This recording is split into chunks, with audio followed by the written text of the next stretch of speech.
Good morning, friends, and welcome to Coffee with Kristin and Tina. Good Good morning. morning, everyone. Welcome to Coffee with Kristin and Tina. We're your hosts. This is Kristin Odell of KLO LLC. I'm Tina Prigge of Vagabond Creative Studio. So good to see you this morning. Good And look at morning. that, Kristin, on point with the points. Love it. Love it. Should we try a high five? Oh, I already went the wrong way. I went the wrong way first, I'll be honest with you. Why is it so hard for us? Because it's not like when I look at you, I think right hand to the left. That's not right. It's right. It's left hand to the right. That's That's right. That's camera right. play. It's like stage directions, right? When Mm-hmm. actors are on stage, they have stage right and stage left. Right. Or I think about anybody who like instructs fitness classes where they're trying to give left side or right side instructions, but it's opposite for them. Yeah, right, right. Well, and okay, I have this little quote. This is my quote of inspiration today, and it seems we might need this little bit of inspiration, right? We didn't get it quite right today, but it's not too late. If That's you're feeling right. worried about how little you've achieved, remember, Bram Stoker didn't write Dracula until he was 50, and Dracula didn't kill anyone until he was dead. So there's still hope for us. There is an infinite amount of time to accomplish things. You know, this brings up a good point. I was on a leadership panel yesterday with it was so fun. It was just so much fun. So Paul Hoffman was on, which is always Paul is always a hoot. Oh, his energy's incredible. Yeah. Terry Stevenson was on again, just so much fun. And then Kim Rooney, I did not know Kim before this event, but it was such a pleasure to meet her. And actually, as I was reflecting last night, Kim and I had a lot of things in common. We start our day with, fitness or exercise. We sit on boards that we feel passionate about. Like there's all these really cool things that we have in common. So it was so much fun to have this conversation. There was a ton of laughs. But this was for young professionals. So the 40 and unders in our community and, what advice we have for them. And one of the things that came up yesterday was like, especially, Paul talked a lot about this. It's never too late to pivot and to say, I'm going to make a change. So he worked a long career in IT, was a facilitator and a teacher at LTC, did all these things. And now he's doing beer full time. And, I think it's just a really great example of like moms who take time off to spend time with their kids and then go back in the workforce or just all these things. Like it's not ever too late to make a change if it feels like the right thing for you, even though it's sometimes risky and scary. So That's right. yeah. What did we just read? Bram Stoker didn't write Dracula until he was 50. Right. Yeah, that's awesome. So, Oh, and Kristin, I love that advice that it's never too late to pivot. right. Yeah. And if you're in something that doesn't feel right and you recognize something that does feel right, it's a lot of times worth the risk to go and make that leap and to do it. Right. And I mean, I think you and Jason are a good example. You both work in your own business, right? There's risk in that. It can be scary. There's a different kind of grind that comes with owning your own business, and Terry and Paul and I each have that in common. Kim was like, thank goodness I get to go home after 5 o'clock and not have to do anything. Right. Like, but when you own your own business, there is this constant grind or awareness of, do I have emails or calls coming in? What do I need to respond to make sure my clients are taken care of? And it was a really good conversation. And we also talked a lot of just about being genuine and being honest with people and having genuine connections with people. Like the value of networking is so important, and not to be afraid to reach out to people and say, like Tina, you and I met at a snow yoga event, right? That's And right. then I saw you at a chamber event and I'm like, Tina, you and I met originally at the yoga event, right? And then you nurture the relationship from there. And so, we gave them some advice to say, don't be afraid to like email somebody and say, hey, I saw you here, or we first met here, wondering if you want to grab a cup of coffee. I think we have some things in common. Like there's nothing wrong with doing that. And those relationships sometimes in time become so valuable. You guys, I hope you're listening to everything that Kristin is laying down right now because you are totally speaking the truth, Kristin. It is so true. That is great advice. And think about, that pivot, right? When you think about doing something new, it can be terrifying because Right. when you become the master of your own domain, like when you're your own business owner, the buck stops with you. It's up to you to make the magic. It's up to you to keep your clients satisfied, all of that. There's not a you can't like phone in or like have a bad day, right? You can't just like skirt by doing the minimal or something as like a cog in a big system. Right.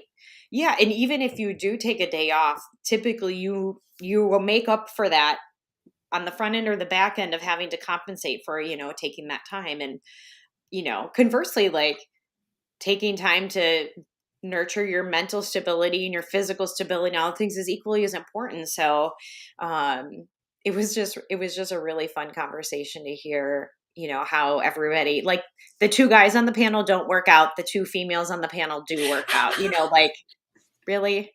So, we were just even joking about some of that. I love the fact too that you made a new connection, Yeah. right? That you and Kim didn't know each other previously, so that's awesome. Right. And I also love the reminder that Paul Hoffman wasn't always the Pet Skull Paul guy. Like He I was actually I can't imagine the world without Pet Skull Paul, but this is only like in recent memory that this has Yeah. happened Yeah. because he was brave enough, he and his wife, to pivot. And Yeah. it's kind of terrifying when you're on a path, but you see the other path that you think you want to be on. It can be Right. terrifying. So like you said, like Kristin said, talk to your network, talk to your friends, talk to your family, but don't let them discourage you. If you know that it's right, it's worth taking the plunge. Right. And I mean, like, the fun fact is, like, Pet Skull Paul in the brewery version of Paul doesn't even exist, I think, before 2014, if I'm remembering correctly, right? And like small location he had downtown didn't exist until 2017. So, like, Oh, let's put that in context a little bit about, like, it's not that long ago that he made, first of all, a decision that he was going to work full time, get my hand there, work full time and do a side shuffle alongside of that, which is tough, right?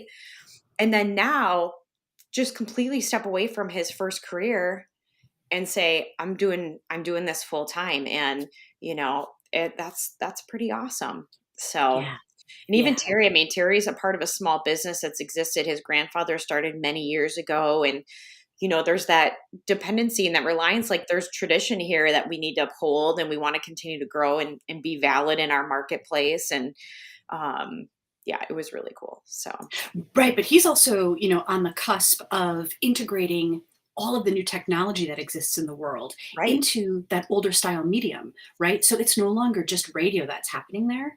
Mhm. He's branched out now, he's brought into the whole podcast concept. And so there's a lot that, Right.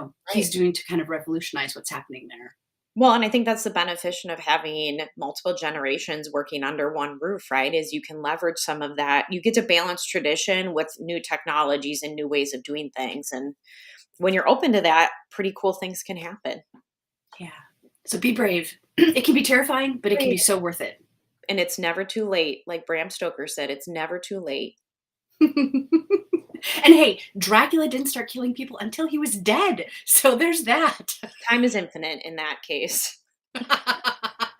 So we talked a little bit about performers. We were talking about like the high fives and stage right, stage left. There is a really cool performance opportunity that's coming up. Kristen, I'm going to put this on screen. Tell us what you know about Yeah. the So Wisconsin I'm singers. sorry for the lackluster quality of this, but I just snapped this really quick yesterday for Tina. So the Wisconsin Singers are coming. So this is a group of performance arts students who specialize in theater and music and performance from the University of Wisconsin Madison. And they're coming to perform in Manitowoc, which just that alone is pretty amazing. But it's this coming Sunday, April 3rd. It's going to be held at the Franciscan Center, which is right out on Highway 151, kind of heading out of town. And so this event, I think, is sponsored, and Tina, correct me if I'm wrong, but Treehouse Theater is sponsoring this. The Roncalli School System is sponsoring this. Obviously, the Franciscan Center is helping support it. But you can buy tickets for this online. I just looked it up. It's www.wisconsinsingers with an s.com/Manitowoc. And look at these guys rocking out, like live music, live dancing. Yeah, thanks, Jason. He just posted there was a Facebook Live event about it yesterday. Here's something also super cool about this. Our local youth Treehouse Theater is doing the opening act for them. So you can get to preview Lion King Jr., which is at the end of April. They're going to do some preview opening act events before that performance. So not only do you get to see the Wisconsin singers, but you get to see a little snippet of Treehouse Theater and the upcoming Lion King show that we have talked about. So lots Oh, of that is reasons. so cool. So yeah, from those pictures, you can see the incredible energy and the intensity of their performance. So Yeah. it looks awesome. But then for our local performers to be able to kind of hobnob and mix in and have that kind of pro experience, that's super cool. Right. And they get to go through, they're actually doing a workshop with the Wisconsin singers in the afternoon. So what's really cool is our local youth arts kids are getting exposed to some kids that are doing it at a collegiate level. And I think that's just really cool to get advice and hear about that experience. And I mean, not only that, but like as a young youth, how cool is it to like see, young adults from Madison coming here and providing some advice and mentorship. It's good inspiration on so many levels. And I Yeah. have to say, I saw a little clip of Treehouse rehearsing for Lion King, and it looked adorable. And I noticed Grace in the clip. It just, I mean, even though it's like the first kind of, I think the director said it was a stumble through, Mhm. it Yeah. just looked awesome already. Yeah, it is awesome already. And the costumes for this are mind blowing. So if you go to Facebook and you look up Trios Theater, they did post some snippets and some costume kind of previews. It's it's gonna be amazing. So back to Wisconsin Singers. Here's the other really cool thing. This is a total affordable show. Regular adult tickets are $15. Seniors and students are $10, which is super reasonable. So go out there, pick up your tickets, and we'll see you at the show because I'll be there. Yeah, and the Franciscan Center for Music is such a beautiful place to take in the show, and it was specifically designed for this type of acoustics too. Right. So it's going Yeah. to be fantastic. Okay. There you go. All See right, you on Kristen, Sunday. you've got kind of a cool story about a project that one of your daughters is working on. Yeah. So my kiddos go to a school where they get to do a service project each month. And in March, that project was painting rocks that had like motivational and kind phrases on. And Nora dropped this rock last week when they were doing the project and it cracked in half. And her teacher said, "It's okay. You can still paint it. And then you can just split it and like share it with somebody." So this morning, before she left for school, she brought this little rock out. Look at, and she said, "Here, you can have this half and I'm going to keep the other half. And then if I miss you during the day, I'm going to remember my rock is with you." And I'm like, "I'm going to remember my rock is with you too." Isn't that so sweet? That is so sweet. To know that she's thinking about you during the day, doesn't that just warm your heart? It is. It's like a best friend's necklace, but something that I get to hold on to, right? So Yeah, I yeah. know. I texted Tina that picture like 30 minutes before the show today, but I'm like, this is just like the sentiment is so sweet. And I think these are the things that like when the kids are old and they don't care about us anymore. I mean, they'll care about us obviously, but like that, like I still get to have this little half of a rock, right? Yeah, yeah. So Oh, that is a precious sentiment. That I is precious. know. I know. So, Thanks for and I love sharing that that. the kids get to do service projects each month. They've done, um, letters for cards for veterans and painted rocks, and they've done food pantry drives for Peter's Pantry. And I just like, there's something really sweet about coming into the mindset each month that we're going to do something to serve our community is also, I just really love that. And especially starting that young, so that's like a way of life. That's fantastic. Right. That's right. Hey, speaking of kids, I got some good news this week, proud mom moment. So my son Tiki got this invitation to be an usher for the Lincoln High Uh, School graduation ceremony. And the letter that came with it explained it's because he's in the top 20 males in his class academically. So I knew he was doing really well in school, but I had no idea. I was like, how did the school never let me know that until this random letter shows up? I'm right. like, that's huge. That So is I was amazing. super proud. And at first he kind of didn't get it. He's like, "Meh." I'm like, no, you don't understand. Like, Right. this is an offer that's only made to like an elite selection of kids. Right. And So yeah, and how many ushers are there? Like, I don't feel like there's a lot of kids that get to do that. I don't think so. Yeah. And So I think I think the girls are honored by being flower girls in that scenario. I was just gonna say that. I think the same segment is selected for being a flower girl. That is super special. Way to go, mom and dad, and way to go, Teak. Yeah. I mean, it's really on him for doing the work. It's impressive. I'm sure you set the stage though for, you know, admiring and driving for good academics. Yeah, I suppose. Work ethic? There's something there. You guys did that. Something there.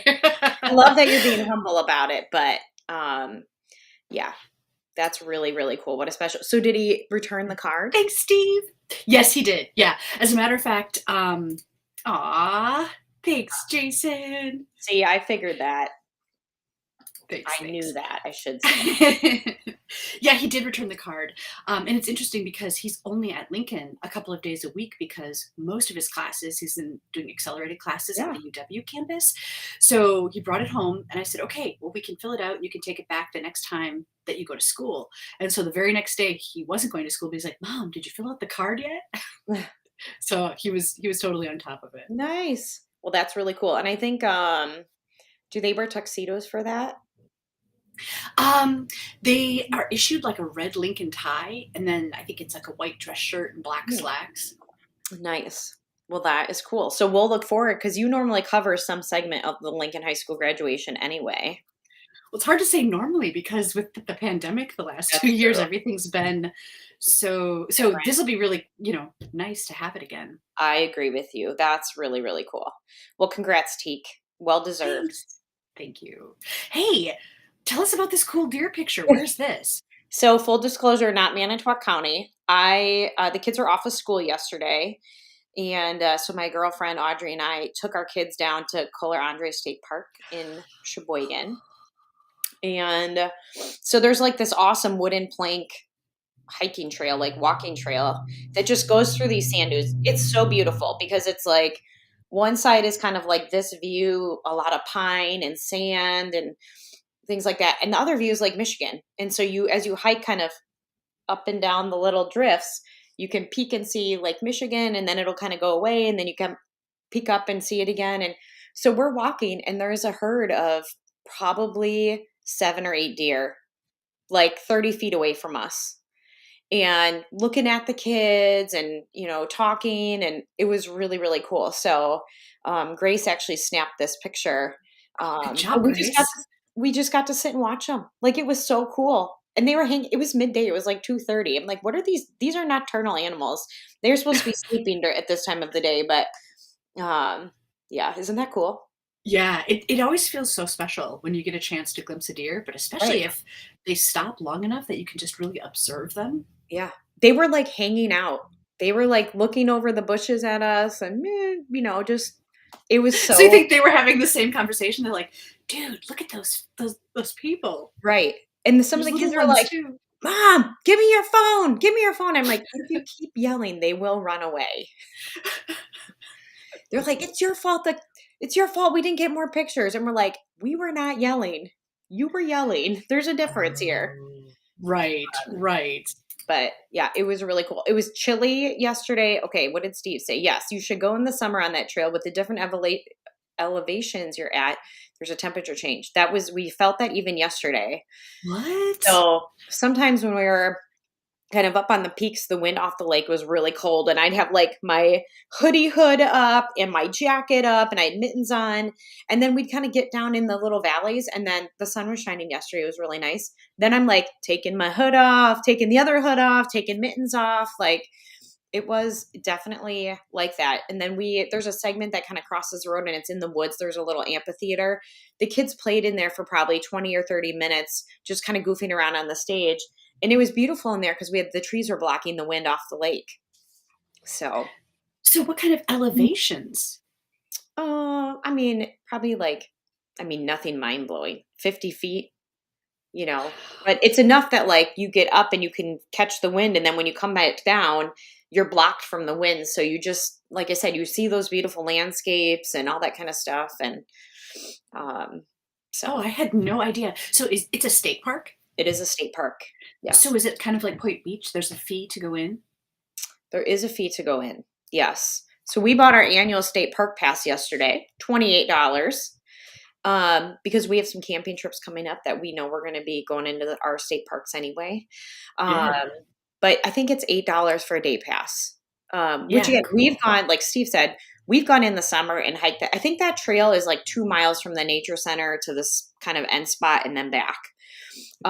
But we've done that in the summer where we'll pack a picnic lunch and we'll do the hike and then come back and eat lunch and visit. There is nice beaches there. So in the summertime, if the weather's cooperating, you can set up on the beach. And there's there's camping there. That it's one of the state parks that has camping as well. So really, Fun. I've never been there, but so now I'm super intrigued. Jason Prigge, I hope you're listening. It sounds like a great destination to go for a hike. yeah, it would also be a great place for you guys to take your bikes up and then bike within the state park because there's a lot of roadways and loops. Like you can bike through the campground and all different things. So it'd be also a fun place to bike. Oh, oh, And that's cool. they have legit bike lanes on their roads in the state park on the main thoroughways. That sounds fantastic. Yeah. That's awesome. Hey, you shared another quote, and I love it. Let's talk a little bit about this. Culture is how you feel about work on a Sunday evening. Yeah. So Doug and I had a bit of a debate about this. There has been times where, we all dread the Sunday, like, oh man, I got a rough meeting tomorrow, or I just don't know how I feel about going into work tomorrow, right? And he said to me, I don't know if that's culture or if that's just like a moment in time or kind of what's going on, your role. But he said, I don't feel like that's culture. And I said, well, it depends because if you don't have a workforce or a workplace where you're excited to go in and you're excited to be part of the team, it definitely can be influenced. How you feel on Sunday can be influenced by the culture, but it obviously can be influenced by other things. So what do you think, Tina?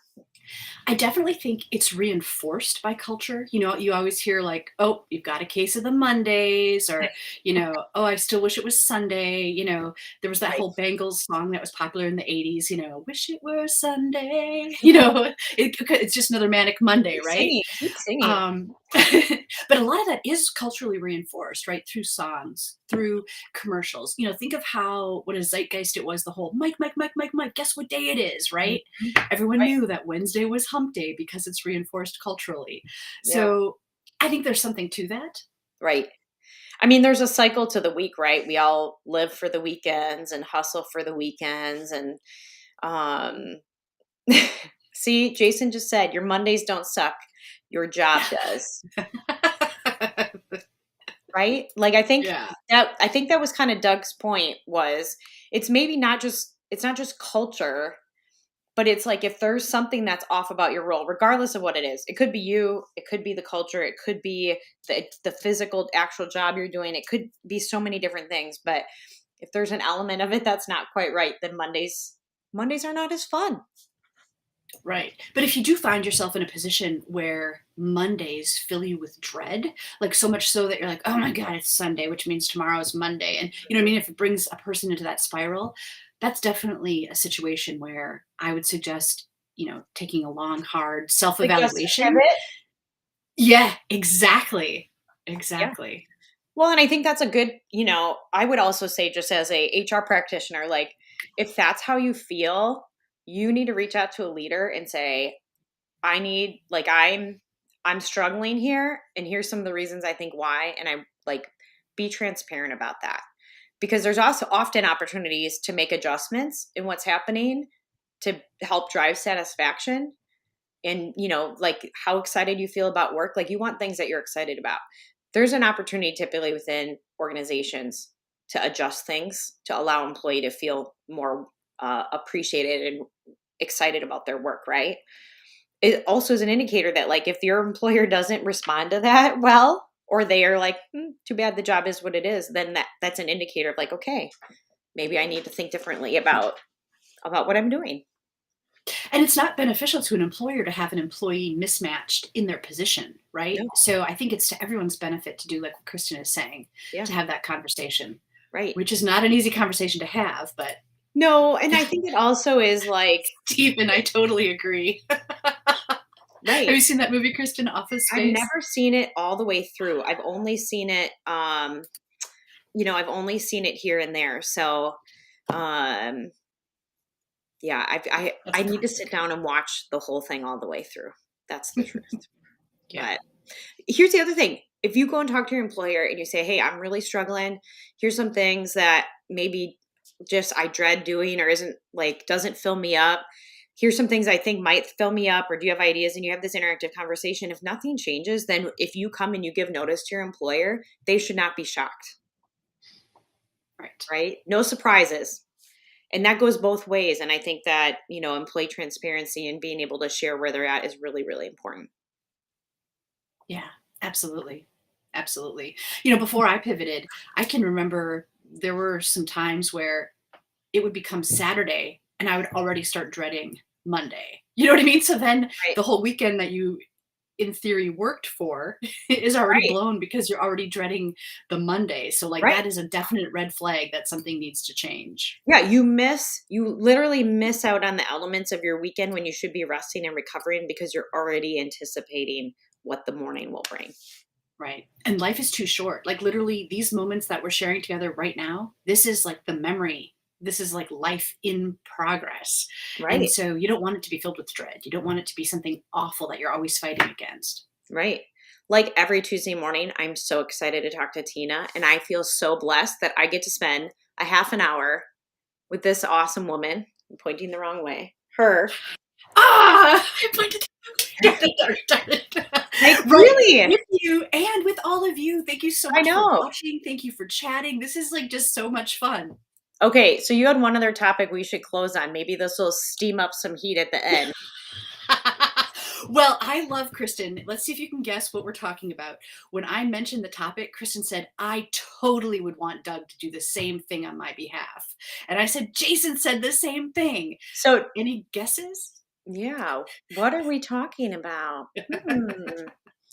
All right, Tina, you tell them what you told me before the show.